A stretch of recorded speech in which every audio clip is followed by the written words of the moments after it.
Ayan, magandang araw mga kadahon. Okay, papakita ko lang sa inyo yung tanim ng papa ko. Ayan, baka marami sa atin hindi kilala itong mga kadahon. Ito ay pampaasim, no? Kung ikaw taga-probinsya, kilala mo to. Yon. Sa Iloilo, yung tawag nito, labog.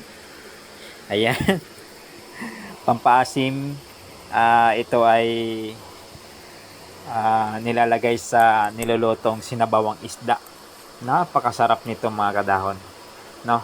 Gulay to, gulay. Ayan, ito yung kanyang dahon na yan. Kukunin mo lang yan, yan ang ihalo mo sa sinabawang isda mo. Pag wala kang panghalong gulay, ito pwede ito, no? Pampaasim. Pag natikman mo ang sabaw nito, yung pinakulo ang sabaw nito, kala mo nilagyan mo ng sampalok eh. O ganon kasarap. Kaya ang matindi, no? Masarap siya. Marami tayong makukuha benepisyo din, no? Ito ay napakataas yung kanyang vitamin C. Ayan. Hindi lang sa prutas, no? Dito sa gulay na to, dito rin natin makukuha yung kailangan ng katawan natin na pampalakas ng resistensya, no? Para hindi tayo magkasakit. Ayan, no?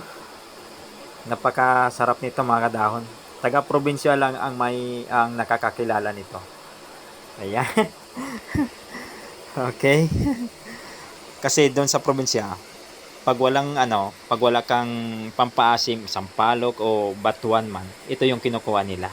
Simple lang, manguha ka lang nito, gulay na, pampaasim pa. Ganun kaganda yung gulay na to. Ayan, maraming salamat mga kadahon.